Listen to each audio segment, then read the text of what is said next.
Hello, everyone. Welcome to From Nowhere to Nothing, Ontological Oxymorons. I'm your host, Joel Bouchard, a doctoral student in psychology, and with me today is Mr. Norman Gayford, a professor of English and philosophy. If there's a topic you'd like us to cover on the show, feel free to email us at fromnowheretonothingpodcast@gmail.com or contact us on our Facebook page. Though we come to you every week from the United States, we've yet to cover what is widely regarded as the first American contribution to philosophy.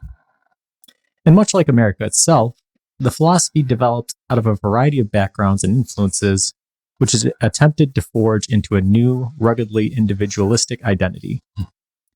We'll examine that identity by tracing its roots and exploring its principles. Today, we're discussing Transcendentalism. All right, so this was actually a listener request. Yeah, I think that's. I'm glad that we are taking them on because we're serious about that. If somebody writes in and says, "Talk about this," sure. yeah, and so and I've been getting pitched some episodes word of mouth as well. But maybe I'll change the email address. It's quite a long string of characters to write out. I'm hoping that's not keeping people from actually writing in. No, I like this one. It was worded, "Yo, why don't you talk about American Transcendentalism?" All right, we will. So, can you give us a brief overview of what American Transcendentalism is or was? Or it's interesting because I think I think there's a resurgence, but let's talk about the original first. Transcendentalism has some roots or tendrils in some of the work of Kant and Hegel, among others, but it comes to be a thing with Ralph Waldo Emerson and Henry David Thoreau and one of the Alcotts, the father of Louis and the Alcott, and a group of people who took some heat for people poking at them because of what they believed. Emerson was the son of a minister and had many brothers, and Harvard was a divinity school, a school for pastors. He decided he was going to go into that. He was well read, but he was a pastor for a while. But he came to realize, and one of the things that gave him some notoriety was that he addressed a group of students formally with a lecture, a speech, and shortly thereafter, because of the blowback from it, decided that he wasn't going to be a pastor any longer in the sense, because essentially what he said was that the trappings of religion and the practices were outmoded of an old style that people were doing a dead thing, really, with.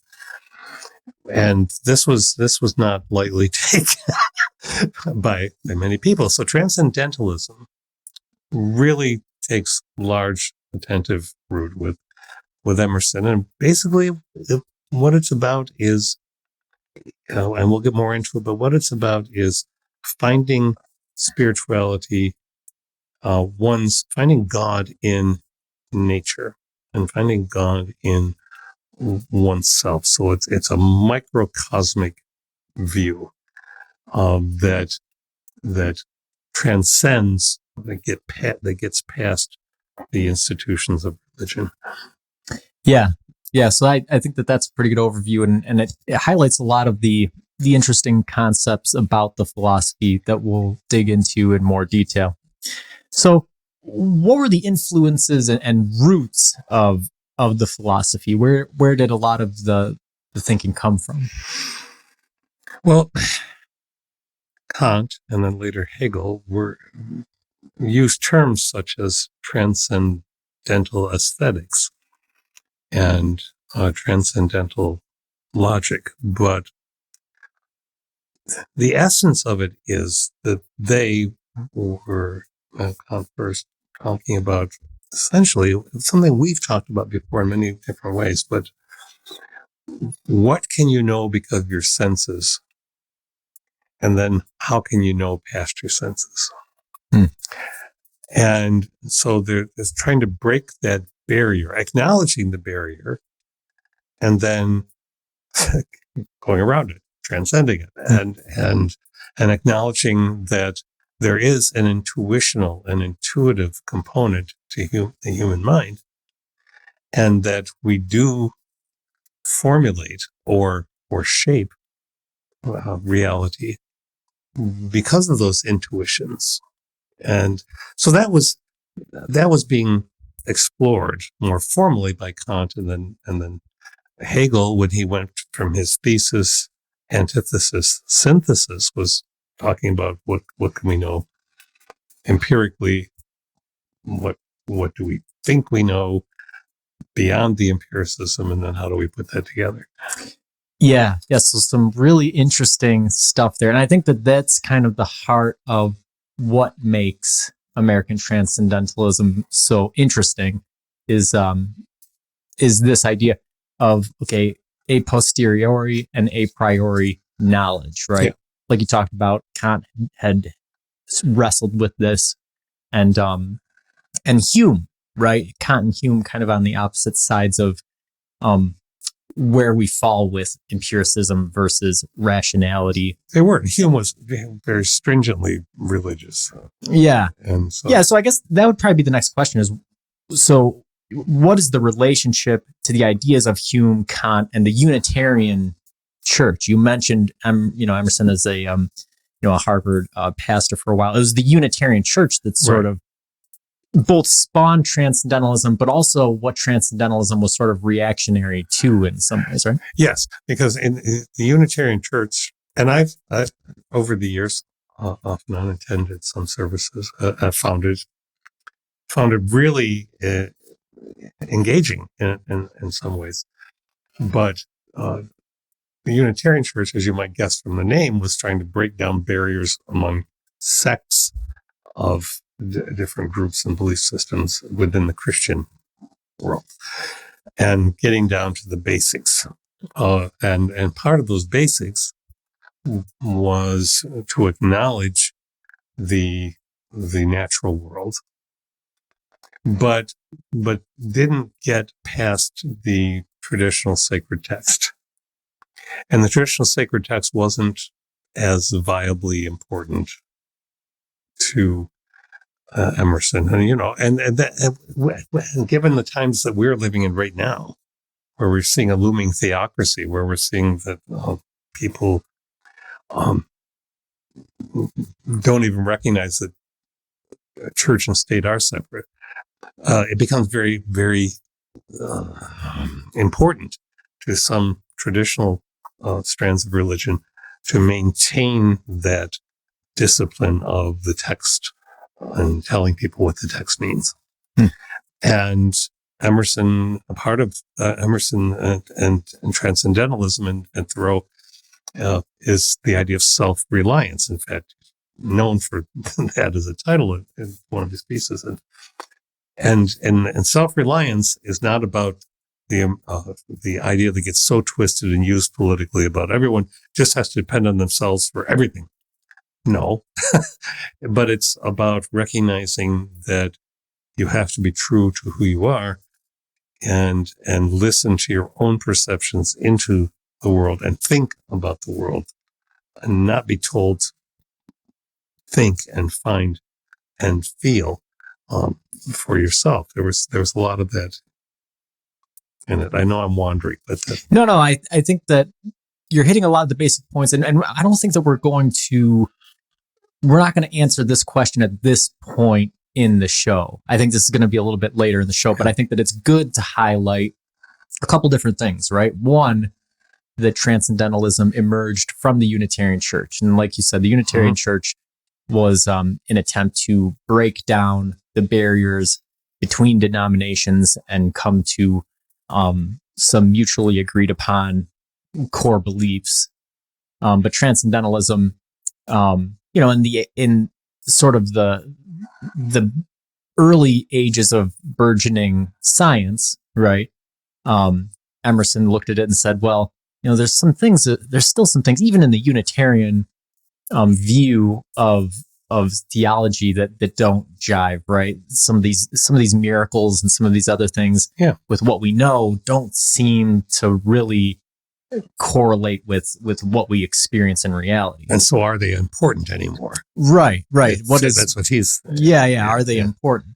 So on that end, it can sort of be viewed as this, empirical skepticism, right?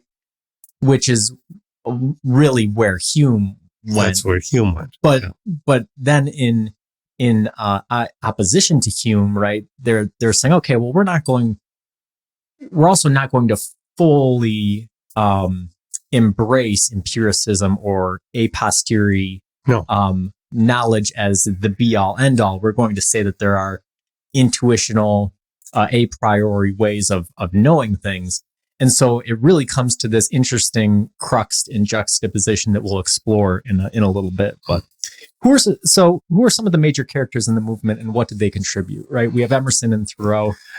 Well, Emerson, stay with him for a moment, because Emerson was talking directly about a thing called the oversoul, which sounds like something Jack Kirby would write in the Eternals and the Marvel comics, and Jack Kirby was well read.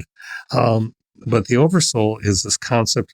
So you're going to have a direct relationship with God, but you're seeing God in nature.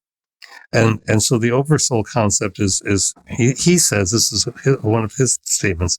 This is a quote, that the oversoul is that great nature in which we rest, that unity, capital U, within which every man's particular being is contained and made one with the other. If there's a divine spirit in nature, the human soul can make a direct contact and recognize the oneness of humanity. And I think part of what goes from Emerson into Alcott, into Thoreau and the others, is this notion that human beings are all collectively one thing, which is human, and even religions sometimes undermine that. And so to get past the old teachings is to become aware that what really matters is what affects all of us as people. And so Emerson essentially created what he called secular humanism. Now, I know a bunch of people just turned off the screen as soon as they heard that. Oh, toxic. Oh, poisonous. Satanism. No.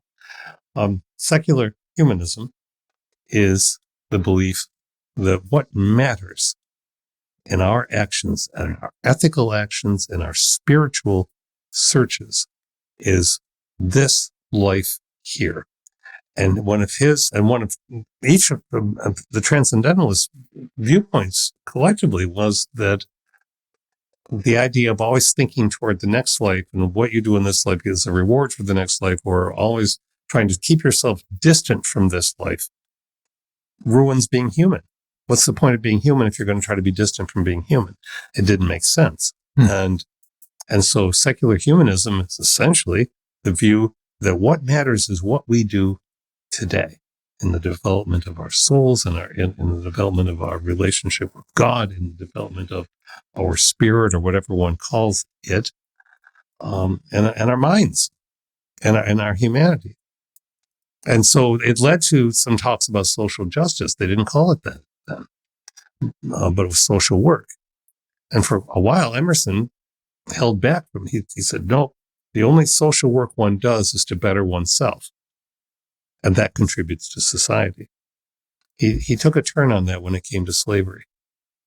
And he became very passionate about that and about women's right to vote. But that became a collective thing.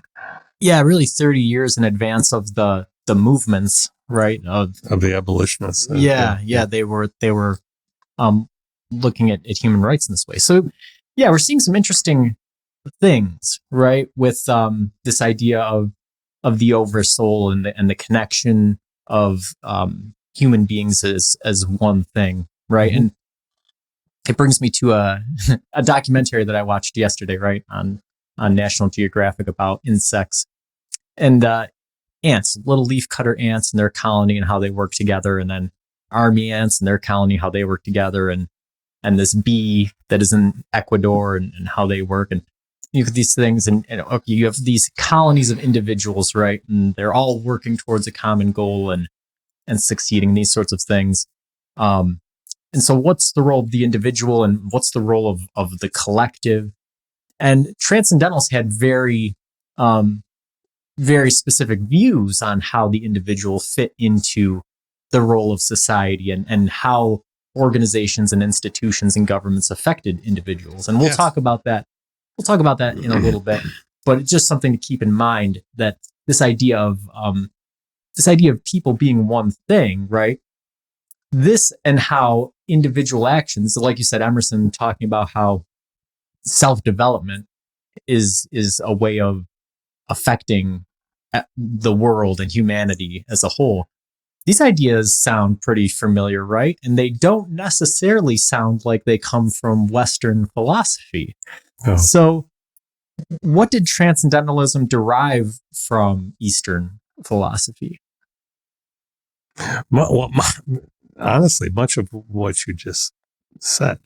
I think the whole idea of transcendence, which is an ancient Latin word, but which starts to really get used in the Middle Ages, is about surpassing, going over, or going behind, to surmount, to step beyond. And when you're concentrating so much on individual perception, that's not what sacred text is often about. It's often about a collective, but what about, let's use it with lowercase z, is the Zen of the moment. We've talked about the moment. Or what if one stares long enough at a tree, what is one coming to realize about nature?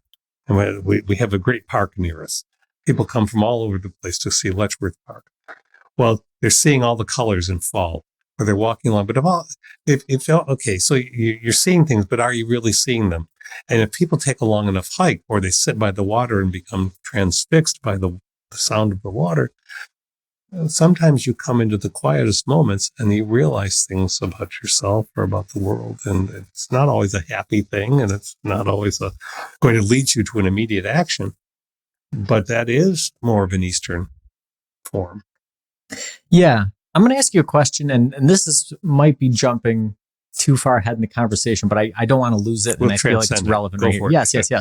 So you said something that had an interesting spatial relationship, and so I'm going to just throw the question out there. Okay.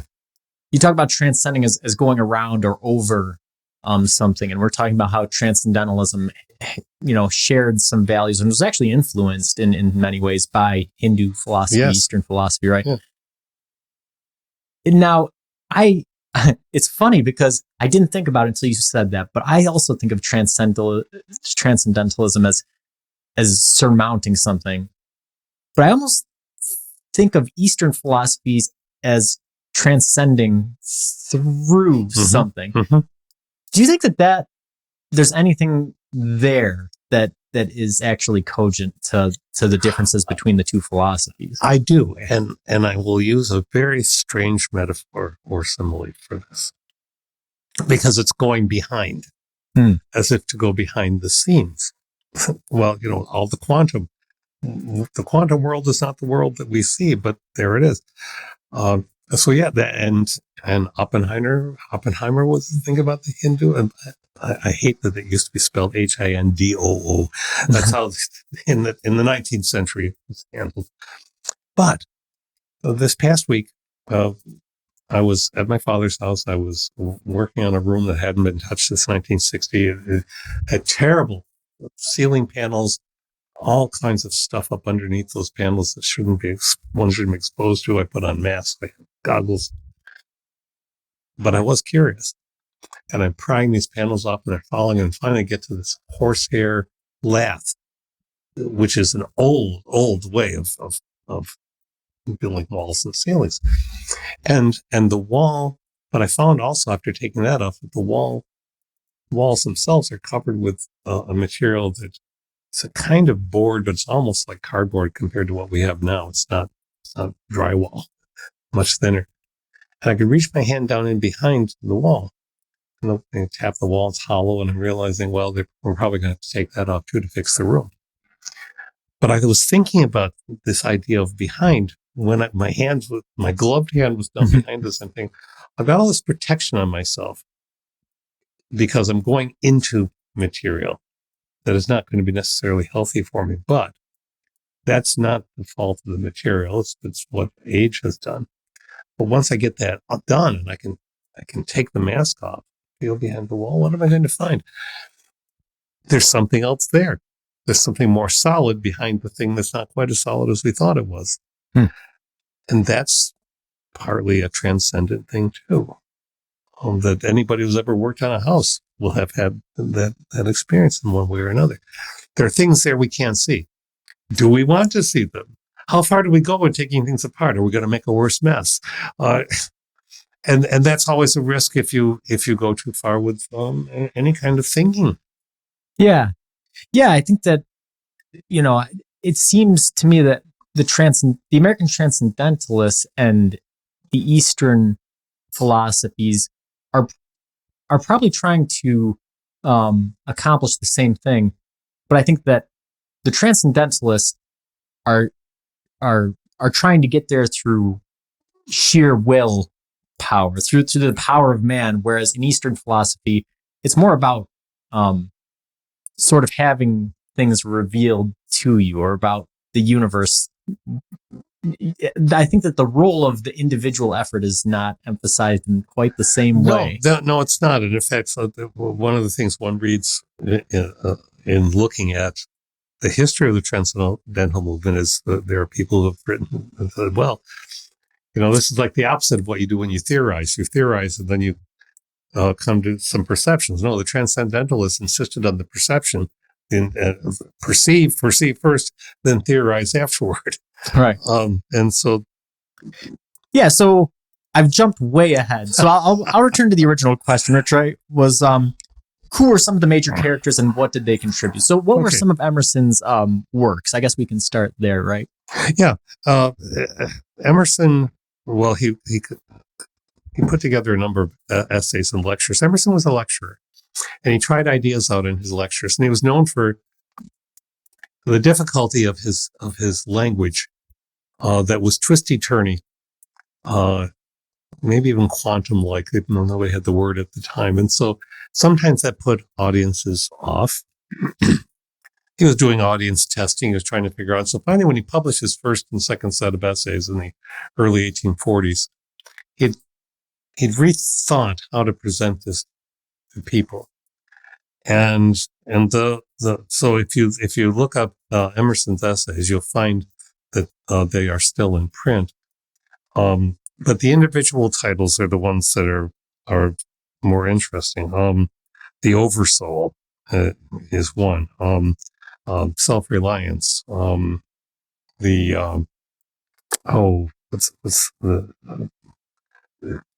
Jump to Thoreau, civil disobedience. Emerson wasn't talking so much about that, but Thoreau picked up on that and carried it a little bit further. And I have a list of them here, but I've got to find it on my phones. And it's paining me that they're not just hopping to mind. The Essays of Ralph Waldo Emerson, but that first series and second series, it's not anything that you would necessarily remember, but self-reliance was an essential one. And help me out, Joel, because you've been reading it too. Well, and we don't have to cover all of them in depth, but we can also nature. Yeah. That nature is was the big one until self-reliance, and where he was trying to explain what the whole role of nature was, and Thoreau picked up on that more actively. For Emerson, it seemed to be this whole the Gestalt, this pulling together. You as you become one with nature, you realize how the collective of human beings can be improved toward a better realization of God. There was never, for Emerson, a loss of the idea of God. And that's why it really pains me when people toss the word around secular humanism as if it's this horrible, unspiritual thing. They don't have a clue. They haven't read. If they think that, they've been told, they haven't pursued it themselves. So how did Emerson's perception of God and heaven and some of these other typical Christian ideals translate in Transcendentalism? There was nothing between you and God, not even sacred text. That's the biggie, because he said people needed to see God for themselves again, not through the eyes of ancient stories, but face on. What are you realizing about God in yourself? Are you realizing that God is in yourself? That was kind of a new thing for the Western viewpoint. Not that God is in us, but God, there it is.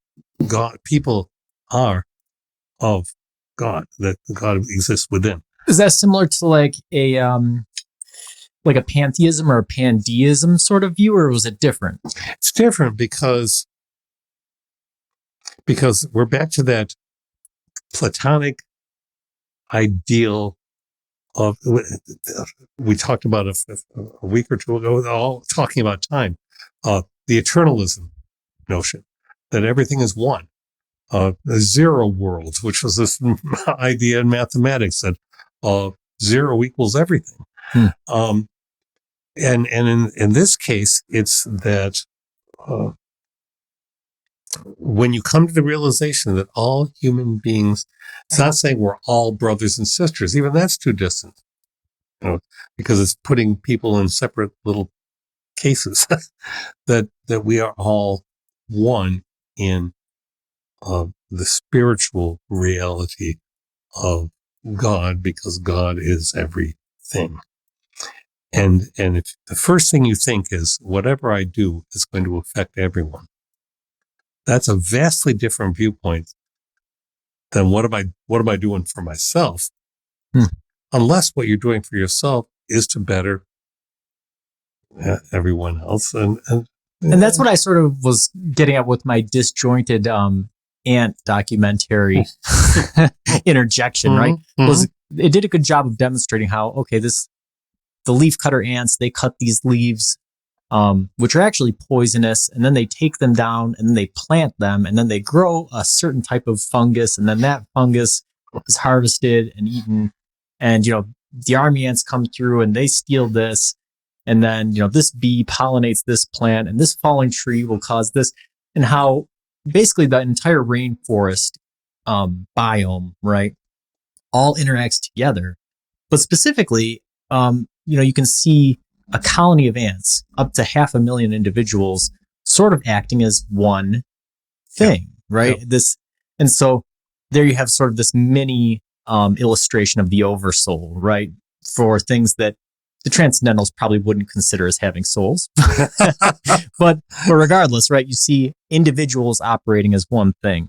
And then you zoom out a little bit and you see those ants serving as one entity within the biome of the forest, right? And then the forest operating as one entity within the biome of civilization, and on and on and on. This is something we'll be talking about a few weeks from now when we examine some other episodes that we've had in the works. So it's interesting that the listener request for this week dovetails so well with some of the future episodes we're going to be looking at. It is. The thing what you were just talking about brought me to this. I was flipping down through my notes. For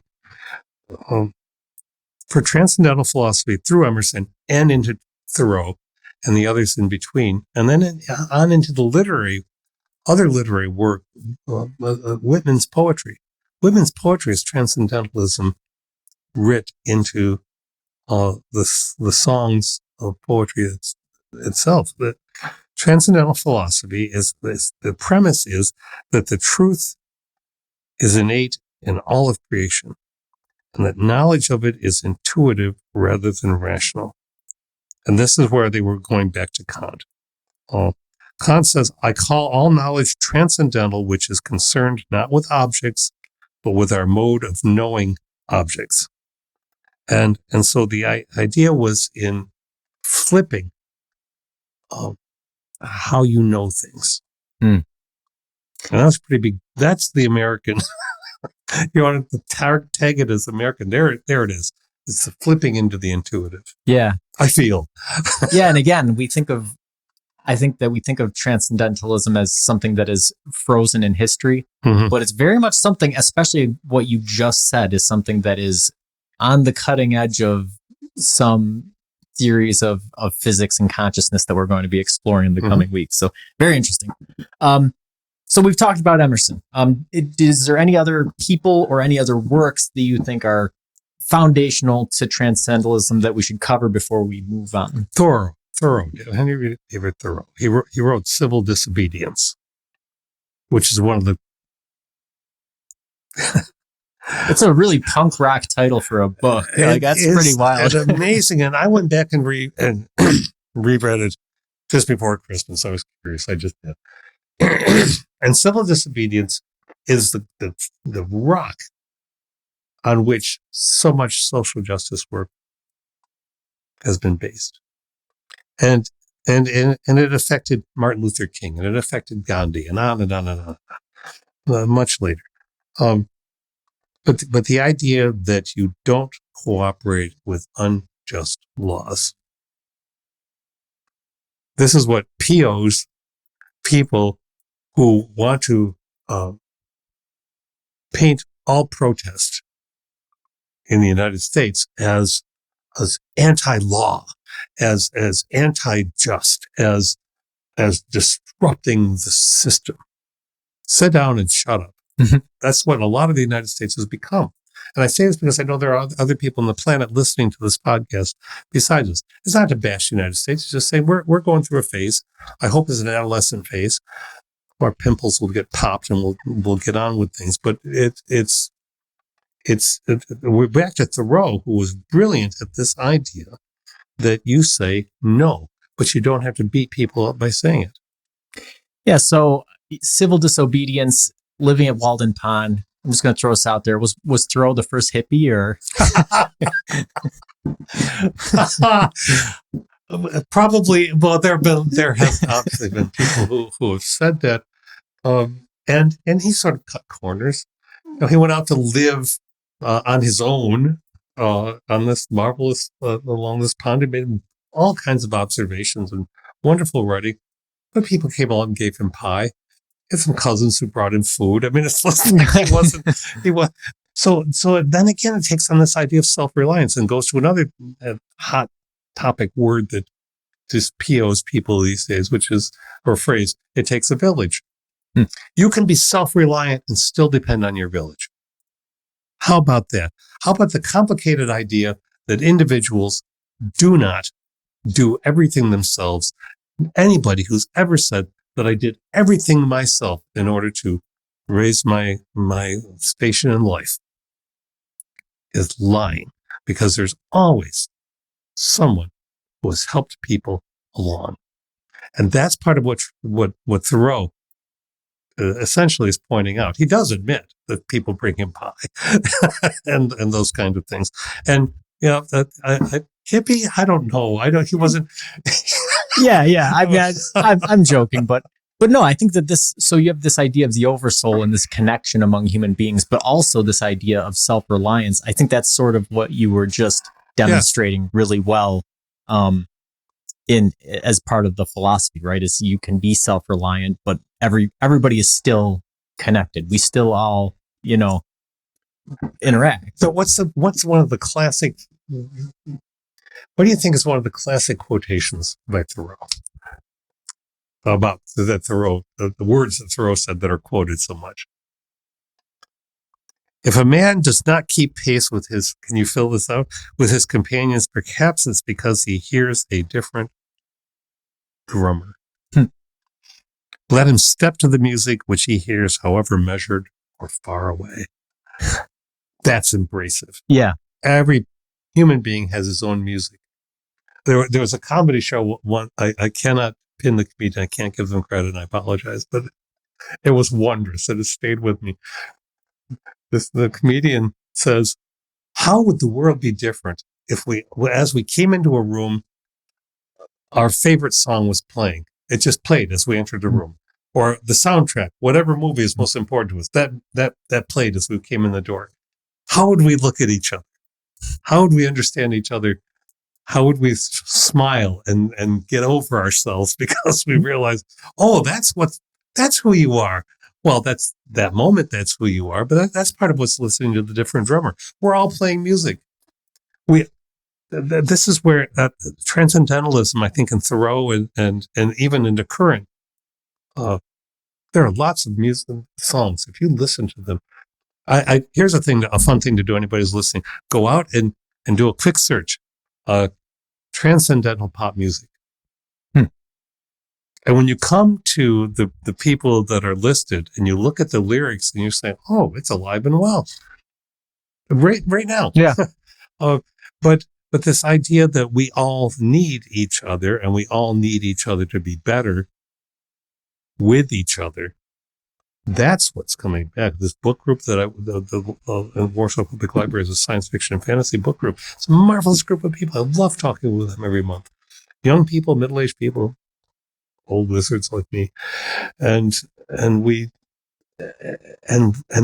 youngest of the groups this week said, "We are tired of the BS. We are tired of not being connected to people. We come to this because we want to talk to people about books, because we want to have connection.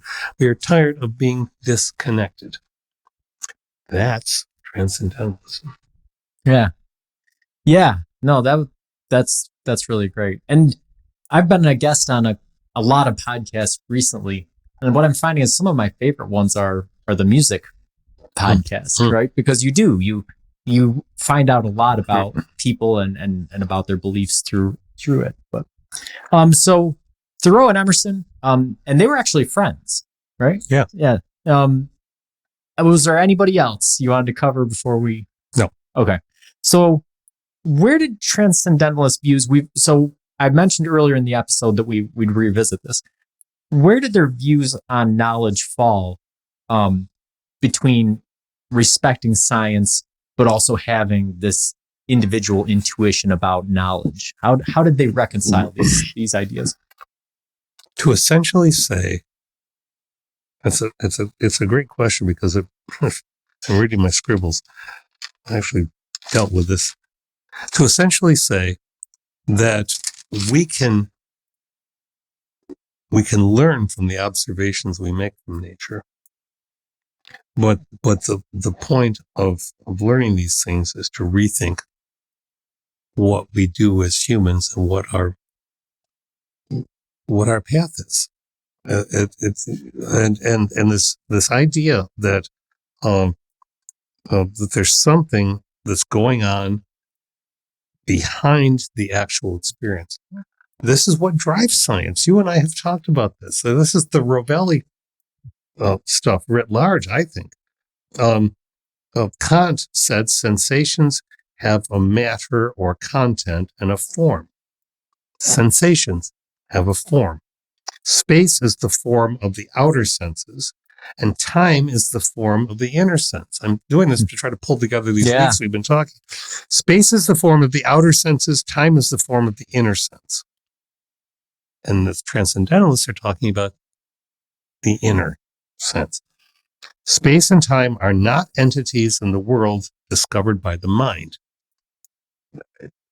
They are the pattern into which the senses mold experience. I brought this into our conversation today because it pulls a lot of stuff together. And it also, I thought immediately of you when I reread this thing from Kant earlier this week. And I was saying, okay, Joel works in a business that uses molds all the time, right? Yeah. Right. So if that mold is formed,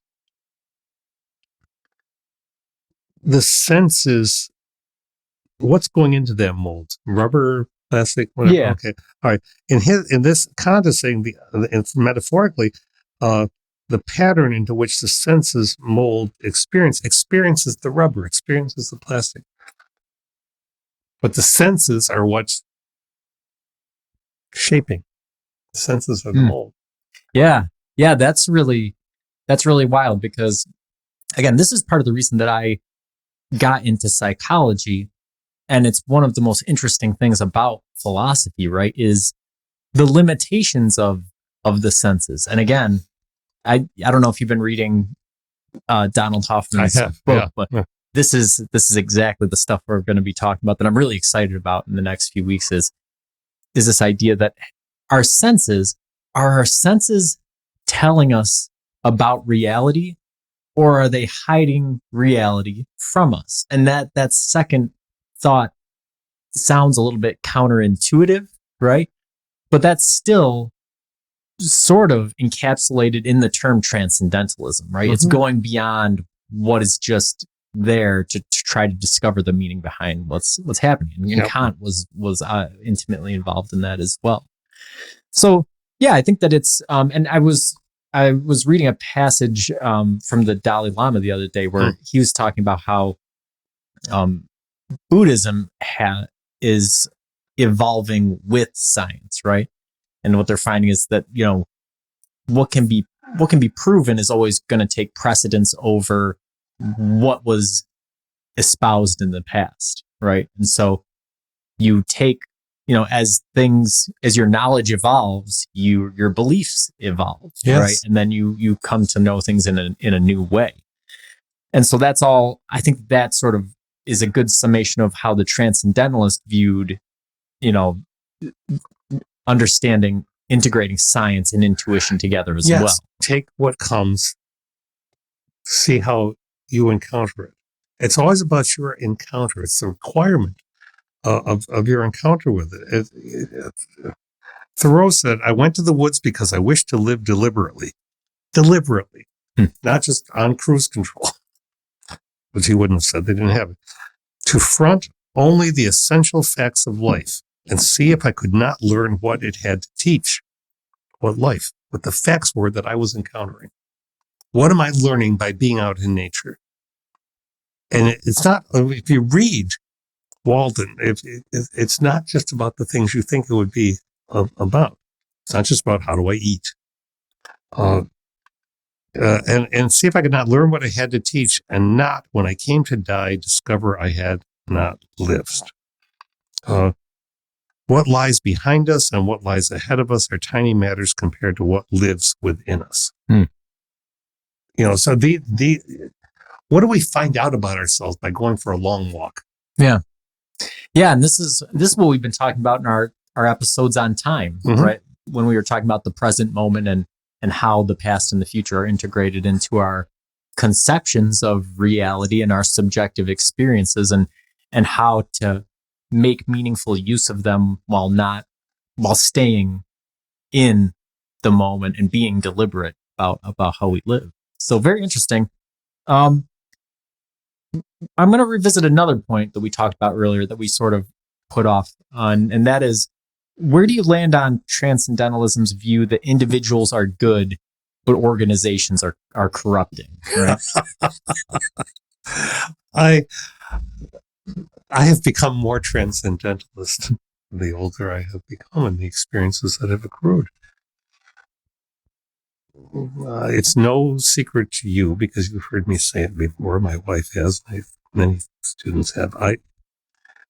To me, all institutions, when they start concentrating on their own growth and their perpetuation, instead of what they were launched to do, what they were, makes them corrupt.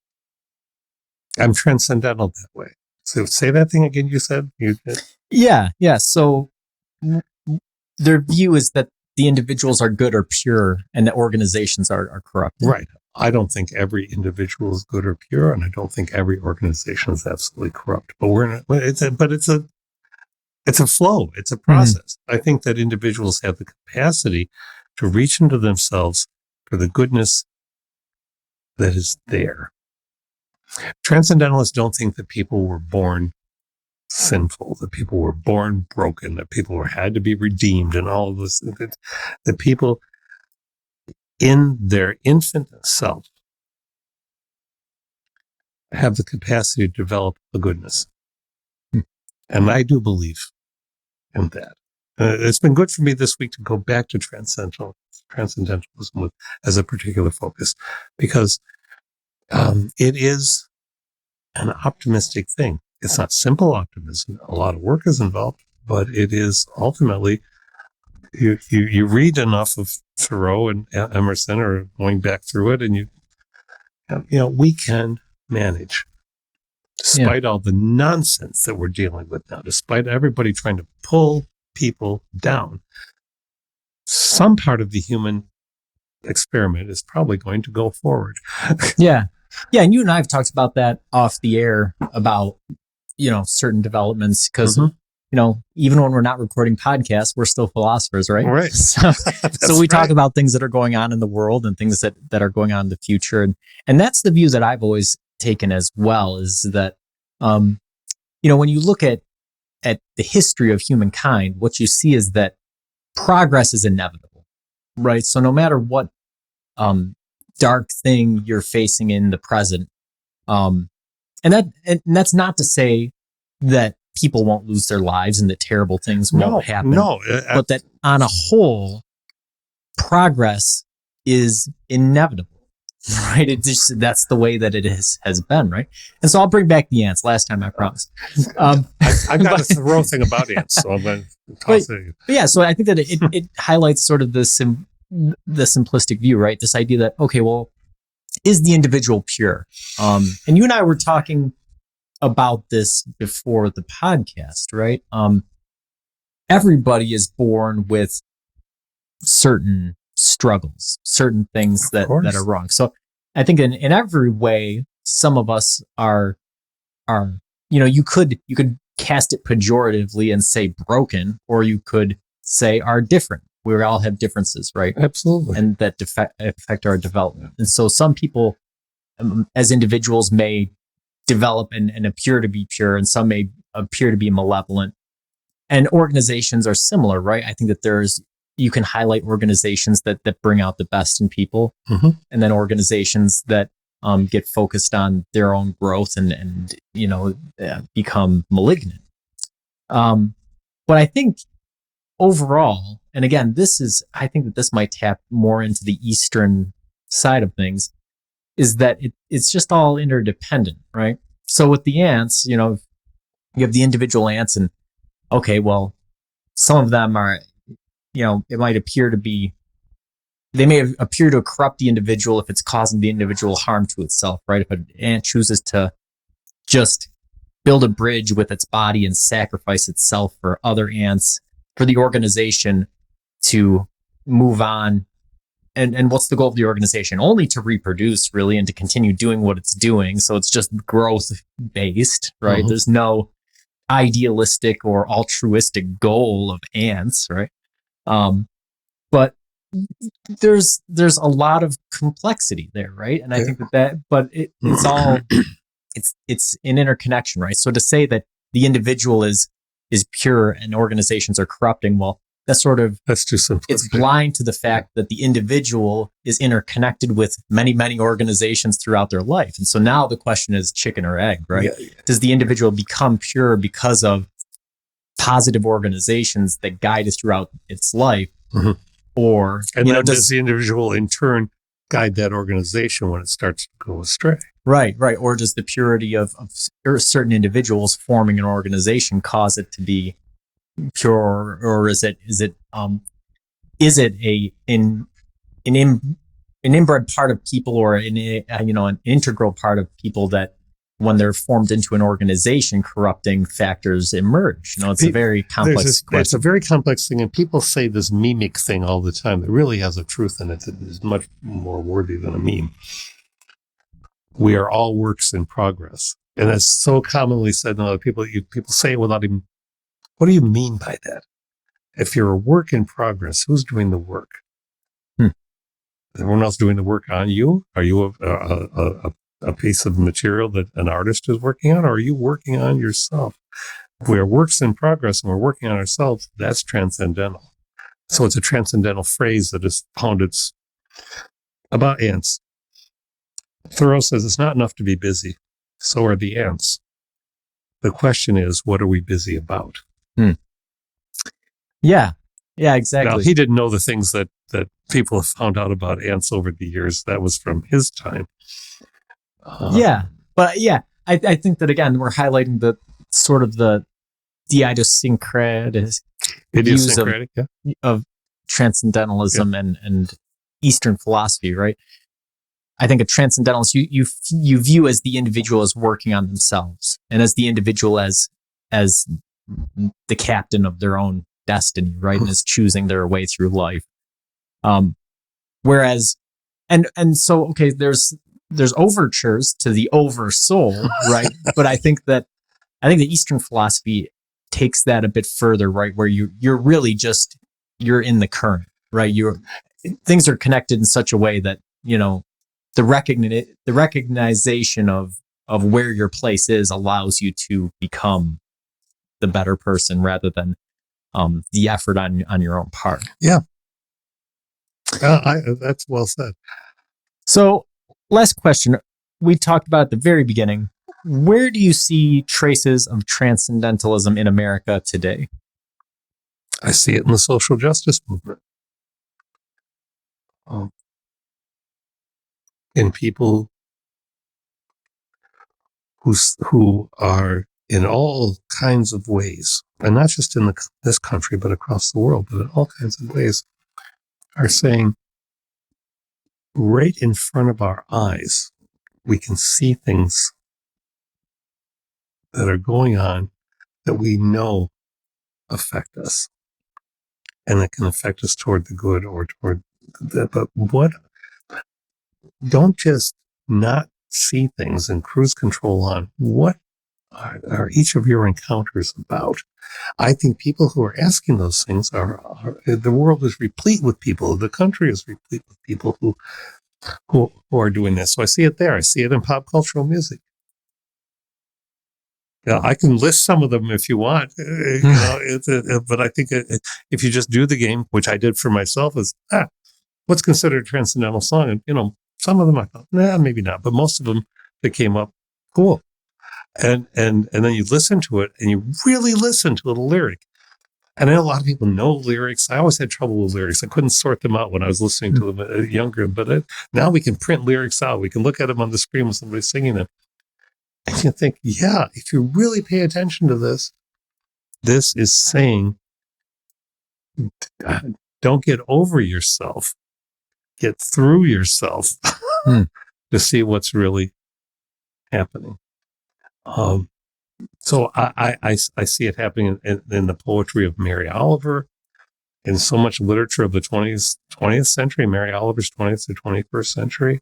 I see it in the work of Margaret Atwood. I see it in Carlo Rovelli, and it's just all of the elements are there. Yeah, it's interesting because the very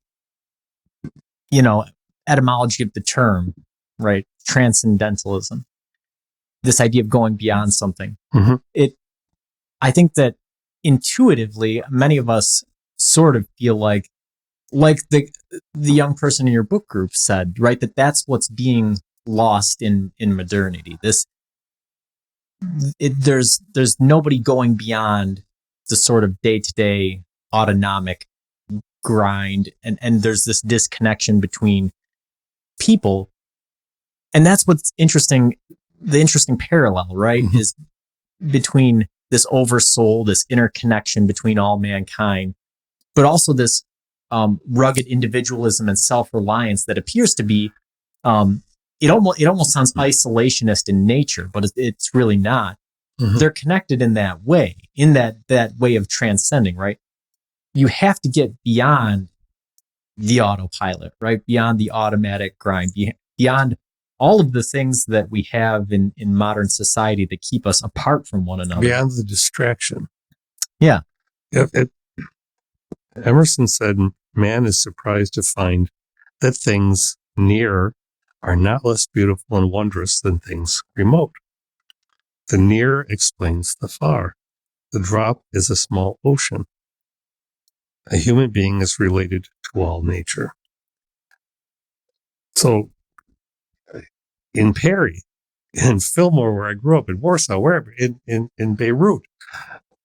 And in this podcast. In this podcast. Right? Yeah. It's just you and me. But now we have a listener who has introduced this topic. And every week we talk to, now we're into thousands of people who are in some way sharing this conversation with us, right? So in some way, we're all engaging with one another, even if right here, right now, it's all in a talk between individuals. Yeah. Again, so many things have become so trite in a cynical way, or we're just so aware, and that we're not. It's that he says it's easy to live in the world. It's easy in the world to live after the world's opinion. It is easy in solitude to live after our own opinion. But the great person is the one who, in the midst of the crowd, keeps with perfect sweetness the independence of solitude. Can I be balanced? There's the Eastern. But it's not just Eastern, but that's the root of it. Can I be balanced? Keep myself and still be wholly involved with the people around me. Can I compromise? Can I have a discussion with somebody without, oh, you're this, I hate you, you're done. And I think that's part of what in the book group we were talking about. He said something else I want you to hear, because it's about what you were talking about earlier. Science does not know its debt to imagination. It's just, science doesn't understand how much it owes to imagination. Well, I think some scientists do. I think that was kind of pouty, but no, but I think it's a good point, right? On a whole, we give scientists this cold, calculating character. But what we have to realize is that at the basic level, right, the very first part of any scientific endeavor is hypothesis generation, right? And what's hypothesis generation other than an act of creativity by a human saying, well, what if, or why does, right? And then from there, setting up processes and procedures that can empirically provide evidence for that hypothesis. But the initial part, right, they don't just come from nowhere, right? It's an act of creativity. So I think that is right on. I do. Yeah. But yeah, no, it was an excellent point that, I like the way that you tied that together with, talking about how, maintaining your individualism while also realizing that everybody's connected and transcending past the barriers, right? And the barriers, one of the barriers I think that all of these writers are saying, and I think that this is a realization that's happening again now, is that you never change. That we must never change. We must never go forward. We must go back. You are who you are, and that's just it. No, that's as if we're all static. We know better than that. We can change moment to moment. We do change moment to moment. We can see something and it can completely flip what we might think about the world, but we have to realize that we've seen it. Yeah, I was listening to a podcast this week, and one of the scientists they were interviewing said the best scientists change their minds often and drastically. But that is with the caveat that it's in response to new evidence, right? Yes. It's always about what is the new evidence that is leading you to change your mind and not getting stuck in the past. And that's what Transcendentalism embodied, right? Was the views of the Universalist church, the Unitarian church, and how those beliefs didn't, corroborate what was happening with science. And then viewing science and realizing that that's not telling the whole picture about how we come to know things. And then looking into yourselves and into nature and finding that your subjective intuitions have value, but then in the same time, you're connected to everything and everyone around you, and putting all the pieces together. When I went to a Unitarian Universalist church, the UU church, it's called, long ago, in this particular case, eyes opened wide, and I smiled and I laughed and I said, "Oh, yes, I like this." It was a hymn to evolution. It was a hymn about the primal soup. And there are a lot of people who would say, "What?" I initially said, "What? That's not an experience but I like this because it cracked open the science imagination duality. It just cracked open, the waters flew into each other." Yeah. Probably mean I got entropic in there. Yes, this is a fantastic discussion. It was a lot more interesting than I even expected that it could be. So I'm really glad that this was suggested. And if you have any suggestions for episodes that you'd want to hear us talk about, again, just send us an email to fromnowheretonothingpodcast@gmail.com.